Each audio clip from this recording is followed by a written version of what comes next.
તો મારા વાલા, ગીતાજીને આપણે ઘણા હું કહું ગીતાજી વાંચો છે, મર્યાદા માર્ગે નથી. આ 4 પાયા છે ને જીવનના, ધર્મના, આપણા પુષ્ટિના, એમાં મૂળ ગીતાજી છે. તો ગીતાજી તો સમજવા જેવું છે, સાંભળવા જેવું છે, વાંચવા જેવું છે. વિવેકાનંદજી પહેલી વાર અમેરિકા ગયા, હવે પોતાનો મૂળ ડ્રેસ પહેરીને ગયા. અત્યાર સુધી ભારતને બધા એવું જ માનતા કે અંધશ્રદ્ધાનો દેશ.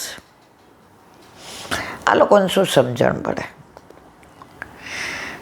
એટલે એ લેક્ચર આપવા ગયા હતા, બધા દેશના પ્રતિનિધિ આવ્યા હતા. તો બીજા બધા સુટેડ પુટેડના હેટ બેટ પહેરેલીને, એટલે બધાએ નક્કી કર્યું આમની ખેંચીએ આપણે. એટલે જેવા વિવેકાનંદજી આવ્યા એટલે ગીતાજી નીચે મૂકી દીધી સૌથી, બીજા ગ્રંથો ઉપર, કે જુઓ તમારે ગીતાજીનું કાંઈ મૂલ્ય છે? મિસ્ટર વિવેકાનંદ, તમારા ગીતાજી ક્યાં જુઓ? એ કે પાયામાં ગીતાજી હોય તો જ આ બધા રહી શકે, નહીંતર આ બધા કડડ ભૂસ નીચે પડે. ઇંગ્લિશમાં સમજે તો ઓલા વચ્ચે મૂકી દીધી. એ કે વચ્ચે ન હોય તો નીચેના અને ઉપરના ગ્રંથોનું કોઈ મહત્વ જ નહીં, છેક ઉપર મૂકી. ગીતાજી ઉપર હોય ને તો જ આ બધા તમારા નીચે હરખા રહીએ, નહીંતર ન રહીએ.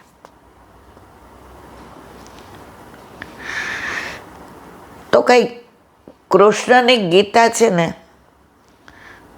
એ જર્મની કે ક્યાં નામ દીધું, ત્યાં ગીતાજી ભણાવે છે, અભ્યાસક્રમમાં છે. હમણાં જ વાંચ્યું હતું. હમણાં એક જણ મને વિડીયો મૂક્યો કે આર્જેન્ટિનામાં એક એવું બાર છે. હવે બાર નામ આવે એટલે આપણને એમ થાય દારૂ હશે, બધા ખુલ્લા થઈને નાચતા હશે. આ બારનું નામ હું ભૂલી ગઈ, એવું છે. ત્યાં સંસ્કૃતમાં જ બધા ગીતો વાગે, બધા સંસ્કૃતમાં જ લોકો, અને બધા નૃત્ય કરે રાસ જેવા. ત્યાં નોનવેજ, દારૂ નિષેધ, અડવાનું નહીં ને લાવવાનું ત્યાં મળે નહીં. ત્યાં પ્યોર લસણ ડુંગળીવાળાનું શુદ્ધ શાકાહારી મળે.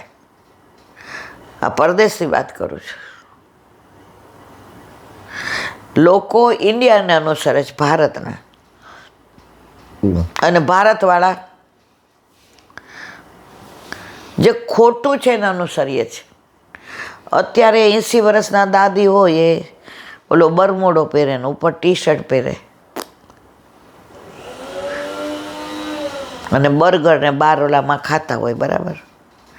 હવે તમે તમારા પૌત્ર પૌત્રી પાસે સંસ્કારની અપેક્ષા ક્યાંથી રાખી શકો? અમે તો સાડી સિવાય જિંદગીમાં કોઈ દી વિચાર્યું જ નહોતું કે આ ડ્રેસ એ પહેરાય. આ પગની તકલીફને લીધે હવે ડ્રેસ પહેરીએ છીએ 5-7 વર્ષથી ને. ઓફિસમાં કે બહાર મને તો યાદ નથી કે તમે કોઈ દી મને, હજી એકવાર કુર્તી છોકરાઓ લાવ્યા તોય તમે ફેંકી દીધી. આવું બધું નહીં પહેરવાનું, દુપટ્ટો તો જોઈએ જ. હવે મજબૂરી એ છે કે આ પગના હિસાબે પહેરવો પડે છે. તો આપણી સંસ્કૃતિને શું કામ છોડી દઈએ છીએ? અત્યારે તમે અમેરિકા જાઓ કે લંડન જાઓ, હરે રામ હરે કૃષ્ણ કરીને ફોરેનરો, વૃંદાવનમાં તો વધુમાં વધુ ફોરેનરો હરે કૃષ્ણ સાડી પહેરી હોય ને, સેથી પૂરી હોય ને, લાલ ને લીલી બંગડી પહેરી હોય ને, ચાંદલો કર્યો હોય ને. અને એ જ આપણે બધા ત્યાં વૃંદાવનમાં જઈએ એટલે બરોડાની ટી શર્ટ, અરર. હવે સારું કર્યું છે, દરેક મંદિરમાં લખ્યું છે કે આપણી સંસ્કૃતિ અને પરંપરાને અનુકૂળ વસ્ત્રો પરિધાન કરવા. હમણાં અહીંયા એક બેન આવ્યા હતા મંદિરમાં, તો આ મોલું આટલું પહેરેલું ને, બીજા બેને એને સરસ કીધું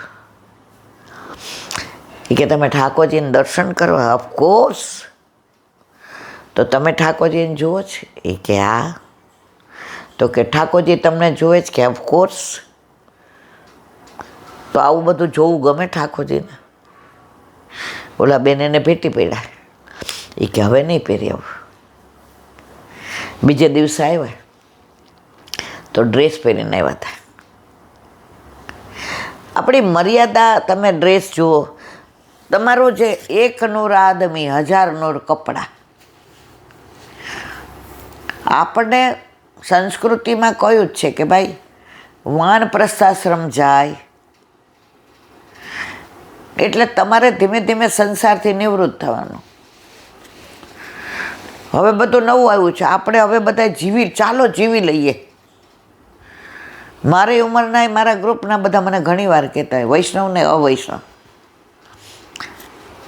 તમે થોડાક દેશી છો ઈલાબેન. સવારે તમે આવો ને એક્સરસાઇઝમાં તો ટી-શર્ટ ને, મેં કીધું મારું ચાલે તો હું સાડી પહેરીને જાઉં, મારી મજબૂરી છે. અને સાડી એ મારા દેશની, મારી મર્યાદાની, મારા પરંપરાની પહેચાન છે. નથી પહેરાતી કાંઈ વાંધો નહીં, ડ્રેસ, પણ ગમે એવું તો આ ઉંમરે ના પહેરાય. હું પહેરીશ એટલે સગુને એ જ જોવાની છે. હું શબ્દો ખોટા વાપરીશ તો છોકરાઓ એ જ શીખવાનું છે. હું ખોટું ખાઈશ તો છોકરાઓ એનાથી ના ખાવાનું ખાશે.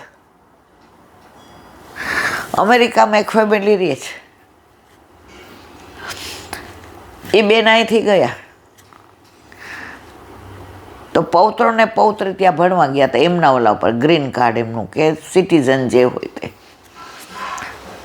એટલે પછી આ લોકોએ કીધું કે મમ્મી અમને વિઝા મળે ત્યાં સુધી તું ને પપ્પા ત્યાં રહ્યો. ત્યાં ગયા એટલે ઓલા 1.5 વર્ષ છોકરાઓ એકલા રહ્યા. એટલે નોનવેજ ને ચાખી લેતા હતા, ઘરમાં નહોતા લાવે. ત્યાં ગયા એટલે આમની નજર તો કાફી હતી. એણે કીધું આપણે હું ઘરે રસોઈ બનાવીશ. હવે ઘરે રસોઈ બનાવવા માંડ્યા. રોજ દાળ ભાત રોટલી શાક, સાંજે મજાનું સરસ. પછી ઓલા છોકરાએ કન્ફેસ કર્યું, બા અમારે તમને એક વાત કરવી છે. મેં 2 વર્ષ એકલા રહ્યા ને તો રવિવારે પાર્ટી થતી ને એમાં અમને નોનવેજ આપતા હતા, તો અમે કોક વાર ચાખ્યું છે. બા તમે એવી સરસ રસોઈ બનાવો છે અને એને મારીને ખાવાનું જે પાપ લાગે એ અમે 2-3 વાર કર્યું છે. બા એનું પ્રાયશ્ચિત કરાવો ને. બાએ કીધું બસ 11 ખાલી દૂધ ફ્રૂટ ખાઈને 11 કરો, જીવો ત્યાં સુધી, થાય ત્યાં સુધી. પૌત્ર ને પૌત્રી રડી ગયા. બાએ કીધું દુસંગ કેવી વસ્તુ છે કે આજે તમે ના ખાવાનું ખાઈ લીધું. અત્યારે આરામથી ને ભણે છે. બા દાદા એમને હવે ઠાકોરજી પુષ્ટ કરાવ્યા અને રોજ દંડવત કરીને જાય, રવિવારે ઝારીજી ભરે, યમનાષ્ટક કરે. તો ફોરેન જાઓ છો તમે તો તમે ત્યાંનું બધું શું કામ એડોપ્ટ કરો? તમારે ત્યાં શું નથી? પરંતુ આપણને એક આમ ક્રેઝ થઈ ગયો છે. એ લોકો એમ કહે ને કે હાથ ધોવાના એટલે આપણે ધોઈએ, પણ આપણા વલ્લભ કહે ને કે ઘડી ઘડી તમારે હાથ હેઠા થાય, પ્રસાદી નડી જાઓ તો હાથ ખાસા કરવાના. તમે પુષ્ટિ માર્ગવાળા ચીકણા બહુ. કોરોનામાં બધાય ચીકણા થઈ ગયા હતા અને કેવા રહેતા હતા? કેમ? શું કામ ચીકાશ રાખતા હતા મારા વાલા? નહોતા ધોવાના હાથ. વલ્લભે 550 વર્ષ પહેલાં વૈજ્ઞાનિક રીતે જ કીધું જ. અને અડવાનું કેમ ના પાડી? કે તમે બહારથી આવ્યા, કોઈ યારે ઝઘડીને આવ્યા, કાંઈ એવું ખાઈને આવ્યા, કોઈ એવા વિચારોવાળા સાથે તમારે વાર્તાલાપ થયો, તો બહારથી આવીને તમે સ્પર્શ કરો તો ઓલામાં જે ઠાકોરજીની સન્મુખ છે જે વ્યક્તિ, એ ઠાકોરજીમય છે, ઠાકોરજીના લીલામાં છે, અને તમે એને સ્પર્શ કરો તો તમારા વિચારો એનામાં આવે તો શરીરથી હોવા છતાં વિમુખ થઈ જાય. બાકી ઘરમાં ને ઘરમાં છે નહીં અપરસ. વચ્ચે તો નવું ચાલ્યું, ઘરમાં તમને અડતા જ નહીં. તમે બધાય વલ્લભના સેવક છો, બધાએ બ્રહ્મ સંબંધ લીધો છે. તમારા ઘરમાં ટાઈમનું 4 દિવસ પડાય છે. તમે લેટ્રિન જાઓ તો નાઈને કપડાં બદલાવી લ્યો છો અને એઠું જૂઠું રાખો છો, તો અડતા નહીં. અઘાર્યો છોકરાઓને આમ તેમ. આના રૂટે ધીમે ધીમે બધા દૂર જવા માંડ્યા. અમારી જ વાત મને મારી બા કહેતી તો મને બહુ જ ગુસ્સો આવતો હતો. અને અમારા ઘરે તો ત્યાં સુધી કે કોઈ કોલેજનું ઘરે નોટ લેવા આવ્યું હોય તો ત્યાંથી બૂમ પાડે, બેને હિંચકા પર ન બેસાડતી, બે એને દૂર રાખજે, એનો ગ્લાસ પાણી ન દે તો તું નીચે રાખી દેજે. પછી એ ઓલા બેઠા છે, મારી ઓફિસના છે. આના લીધે ધીમે ધીમે મને એવું થઈ ગયું કે અરે પુષ્ટિ માર્ગમાં શું કામ અમે આવ્યા. પણ જ્યારે વલ્લભના ગ્રંથો વાંચ્યા, વૈષ્ણવનો સંગ થયો, ભગવદીય રિયલ અમને સમજાયું, પછી એમ થયું અરે આટલો સરસ પુષ્ટિ માર્ગ, જેમાં વિજ્ઞાન છે, જેમાં ઇતિહાસ છે, જેમાં સમાજ છે, જેમાં કુટુંબ છે, જેમાં દેશ છે, જેમાં વ્યવહાર છે, જેમાં સંસ્કાર છે, જેમાં ભક્તિ છે, આટલું બધું પુષ્ટિ માર્ગમાં. અને એનાથી અમે વંચિત હતા. અને પછી ઠાકોરજી સમજીને કરાવ્યા. મને બહુ બધા કહેતા પહેલાં. મેં કીધું ના, મને જ્યારે એવું લાગશે કે મારે પુષ્ટ કરાવવા છે, અને પ્રભુ પધાર્યા પછી જીવન આખું બદલાઈ ગયું. કારણ કે ઘરમાં બિરાજતો મારા પ્રભુનું સામર્થ્ય એટલું જ. એની પહેલાં ઘણાય દોષ કર્યા, ઘણાય પ્રપંચ કર્યા, ઘણું ખોટું બોલ્યા. એક જ ધ્યેય હતો, ચાલીમાં રહીએ છીએ, ક્યારે પૈસા ભેગા થાય ને ઘરનું ઘર થઈ જાય. પ્રભુ કે તું ચિંતા કરમાં, આઈ વિલ મેનેજ. આ પ્રભુ પધાર્યા પછી સેવા, સ્મરણ, સત્સંગ કશું બાકી. અત્યારે ઠાકોરજી મને એમ કહેલા બેન કાંઈક માગો. શું માગું મારા વાલા? તે માગ્યા પહેલાં ઘણું લાયકાત કરતાં અનેક ગણું આપી દીધું છે. તો પુષ્ટિ માર્ગમાં દૂર જાઓ છે જ નહીં. આવો રી આવો સબ મંગલ, સબ મિલ મંગલ ગાવો રી ગાવો. આય મેરે નંદ નંદન કે પ્યારે. તો પુષ્ટિ માર્ગને સમજીને જીવવામાં જે આનંદ છે ને, ઘણા અમારા ઘરે આવે, ઈલાબેન પુષ્ટ કરાવવા પેલા સમજાવો એમાં નિયમ કયા. અરે નિયમ શું? આપણે પ્રેગ્નન્ટ હોય ને પહેલી વાર દીકરો કે દીકરી આવે તો એમાં નિયમ હોય કે 2 કલાકે જ પેટ ભરાવવું, 1 કલાકે એને પોતિયું બાળોતિયું બદલાવવું, એવું ના હોય. ઘણા છોકરાઓને કલાકે સૂસું કરે તો ભૂખ લાગે, અને ઘણાને અડધો કલાકે ને ઘણાને 2 કલાકે. પિન્ટુ નાનો હતો એને પેટ ભરાવીને હોવડાવો એટલે 2-2.5 કલાક જાગે જ નહીં. અને આ ગુંડો આકાશ અડધો કલાક થાય તો હતપત કરે અને કેવો રોવે જાણે શ્વાસ ચડી જાય. તો આ છોકરા ઉછેરવામાં જ આમાં નિયમ નહીં. તમારા વરને 8:30 ટિફિન લઈને જવાનું હોય તો તમારા ઠાકોરજીને વહેલા જગાવો. તમારા ઘરને અનુકૂળ પ્રભુ રહે છે. પ્રભુને અનુકૂળ હવે તમારે નડિયાદ અપડાઉન કરવાનું છે, બરાબર? તો તમે પછી ઘરમાં નહીં 12 વાગ્યા પહેલાં ભોગ નહીં સરાવવાના, એવું ના હોય. પ્રભુ કહે છે કે હું તારો થઈને રહીશ, તારા વશમાં. તું મારા વશમાં નહીં. અત્યારે આપણા ઘરે કેમ ગોકુળ્યું છે?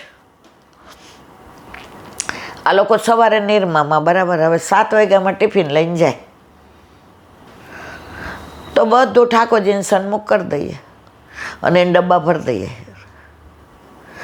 હવે એ લોકોને ટેવ પડી ગઈ કે એની મમ્મી ટાઈમમાં હોય ને હું સવાર ટિફિન બનાવું તો 2 જણા હાથે બધું લે થાળ અને ધરાવે, સન્મુખ કરે અને પછી થાળ ઓલું ડબ્બો ભરી લે. ક્યાંય એ લોકોને મજા આવે છે કે પ્રભુ ઘરમાં છે અને આપણને મજા આવે છે કે છોકરાઓને ઠાકોરજી સાથે. હવે આરાધ્ય ઓલા શ્રીનાથજીથી એક કંઈક ગેમ લીધી તો આવીને પેલા કેવું ઠાકોરજીને ધરીને કે લાલા પહેલાં તમે રમી લો પછી મને આપજો. હવે એને મેં કીધું હોય ને આ ઘરે જે આવતો નહીં, મારી પાસે નહીં આવવાનું, હું અપરસમાં છું, તારો અડાય નહીં, પૂછ્યા વિના બીજી વાર આવે. એ કે બા પાસે ન જવાય, કાંઈ પણ લઈ આવે ને સગુણ હોય કે આરાધ્ય. ઇવન તો આકાશ વચ્ચે ગામડેથી આવતો હતો તો ઓલા નાના નાના બોર આવે ગામડાવાળા લઈને બેઠા હતા તો લઈ આવ્યું, આવીને ખાસા કર્યા. હવે 12 વાગ્યા હતા એટલે રાજભોગ આવ્યો હતો. મને કે મમ્મી ઉથાપન, મેં કીધું ના હજી વાર છે બેટા, હજી રાજભોગ આવ્યો. તો ખાસા કરીને અંદરથી ડીટા કાઢી દીધા. મને કે આ ધરાય? મેં ઉથાપનમાં આવે અત્યારે બોર. રાજી થઈ ગયો. મેં ધરાવ, હાથ વોટ મોઢું ધોઈને તારા હાથ ધરાવ. રાજી થઈ ગયો. ત્યાં બેસીને પછી ઠાકોર જ્યારે પહેલી વાર લઈ આવ્યો છો, મને આવડું નથી, ખાટા હોય ને એ મારા વાલા ન ખાતા, મીઠા લાગે નહીં ખાજો. હું રાજી થઈ કે ઘરમાં પ્રભુ છે તો સાક્ષાત તો માને છે લોકો. હવે બધાને આઘા રાખ્યા હોત તો પ્રભુ તો કે છે કે આજે આપણા ઘરે મહેમાન આવ્યું હોય